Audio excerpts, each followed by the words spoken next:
What will you bring to the Mayoralty that's unique to you? Well, I've lived in Central Otago most of my life, and I've come back here to raise my family. And I've always been an advocate for the environment and for animal rights, and for our community too, especially for those that aren't quite as privileged. So I spend a lot of time talking to those people, doing a lot of charity work, that sort of thing. So I kind of see a lot of the community that isn't so much at the forefront. I like to go and talk to the people so in the background, and also the people that are struggling. So I because of my work and my charity work, I really advocate for those that aren't being heard, and those that are suffering. And I'm also not afraid to talk about the issues that no one really wants to talk about. I think there's a lot of conversations out there that aren't being had, and I'm determined to bring those to the table and get some action on them.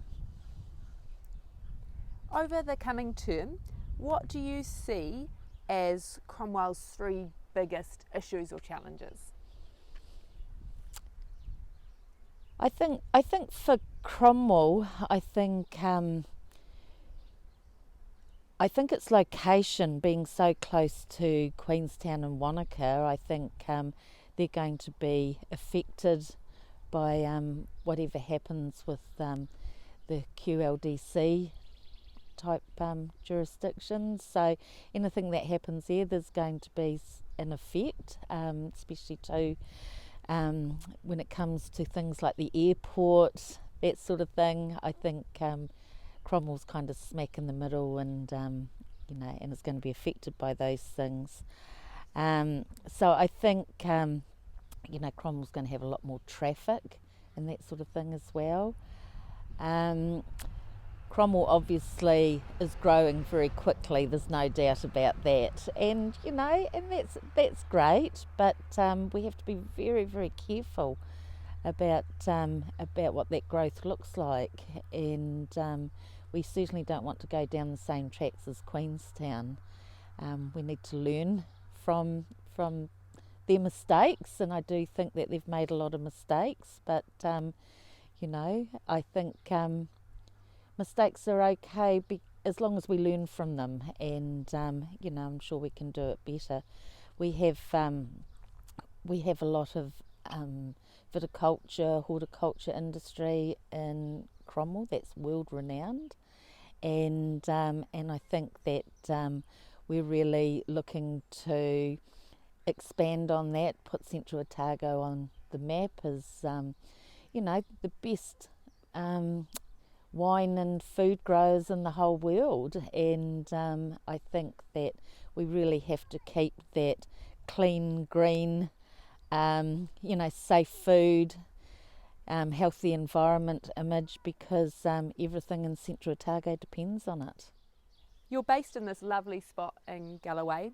How will you as a mayor work to serve Cromwell, which is such a rapidly growing town?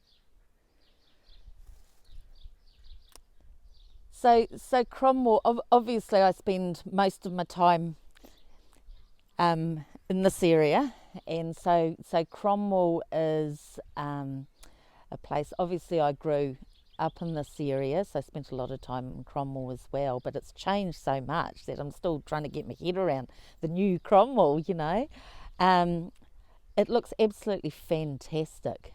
I think everyone's done a wonderful job of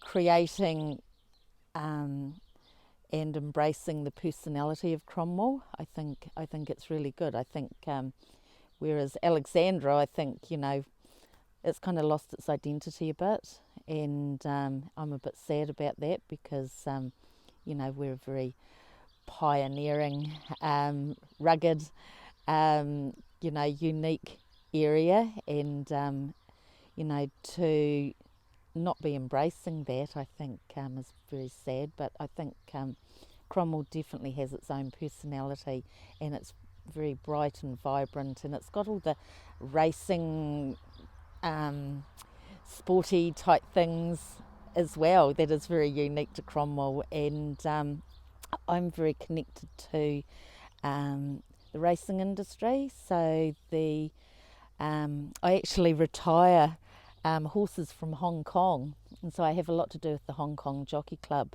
And I've also been asked too if I'll help bring Arab racing to New Zealand. And so we've been working away too, looking at, is that chicken just jumped in the car? I think so. So we've been looking too at maybe whether Cromwell's a really good fit for bringing things like Arab racing and International Equestrian Centre and night racing and, international equine sports to Cromwell. So we're playing around with that at the moment.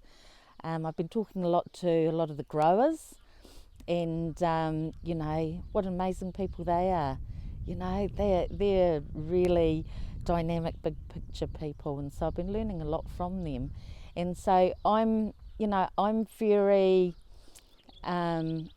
guided by the people of Cromwell and the business people in Cromwell because, they're doing a fantastic job. They've got vision. They know where they want to go. And if I get in as mayor, I just want to be part of that and be able to help them achieve their goals and their visions. Talk to me about housing affordability and availability in Cromwell and across the district. Should council get involved and what should it do? Okay, well, Central Otago used to be a place where people could live on quite a modest income and have a really good lifestyle, and that was part of the beauty of living in Central Otago is that we recognise our wealth in different ways in our lifestyle, our quality of life, our outdoor recreation and our close-knit communities.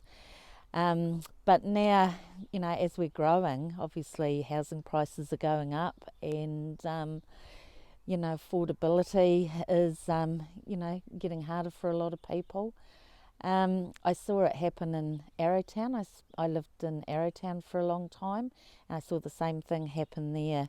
And it's very sad because, Alexandra and Cromwell and surrounding areas have had generations of families that have lived there for a very long time and have kind of been the fabric and the network of the area, and suddenly they feel like it's not home anymore and they start to feel pushed out. So we're seeing more and more people moving on. But in saying that too, we've got places that are still affordable in Central Otago, the likes of Roxburgh, Ranfurly, that sort of thing, and they are wonderful places to live and certainly offer the Central Otago lifestyle. There's the Affordable Housing Trust, but I'm not so sure about that in the respect that I don't see a lot being done, and also too, I believe the criteria for getting into some of those housing situations on council leasehold land require a combined income of about 120,000, which to me that is not helping the people that really need it. That's more about encouraging sort of a certain type of person to the area. I mean, I want to look after the people that are in the area that are struggling. So I think that maybe council need to relax some of the rules about maybe with the building, maybe building semi-detached places. I love the sound of like eco-villages, tiny houses, looking at what sort of materials we're building our houses out of and that too. Sustainable communities, shared veggie gardens, because I do think that we're heading to some very, very tough times, and I don't think we're taking that into account. Globalism is coming to New Zealand, and that's a real concern, and I think that we really have to make our communities strong, batten down the hatches, and be prepared to be self-sufficient. Carrying on from those themes, at a recent council meeting, a group of Central Otago young people came and spoke to councillors about their concerns for the future, and especially in regards to the environment. What is the council's track record, in your opinion, on sustainability? What could it do better? I have some very strong views about what's happening with our environment and what's not happening as far as addressing some of the environmental issues. I think council have been incredibly slack. I think they constantly turn away from these issues. Every now and then they throw a few words like sustainability and biodiversity around. It's more of a marketing ploy than it is an action plan, and I'm quite horrified. I think that if we don't address these issues, they're only going to get bigger, and if the environment dies, we go with it. And so does our businesses, so does our tourism. We're already seeing the effects on our health and also on our recreation. I just read a report the other day from Landcare Research, and it was testing 1080 in meats and milk and that sort of thing, and over 50% of the milk they tested had residue of 1080 in it. That's one of the world's most toxic poisons. You know, the chemicals and the pollution are infiltrating our food, they're affecting our agriculture. So we're starting to see a lot of health issues, and I believe that a lot of those issues are coming from environmental pollution, and people are just looking the other way because it's big business, it's big money, but it's not okay. It's killing our communities. It's affecting our children, and you know, I really want to bring those conversations to the table, and I think good on the kids for making a stand. I think it's really important. But I would like to call an environmental emergency rather than a climate emergency, because the environment is something we can do something about. And we need to appreciate all life forms. You know, everything works in together. You know, it's all part of our ecosystem. So I think, you know, we need to embrace nature and work with it, not against it. And we have to stop trying to control everything.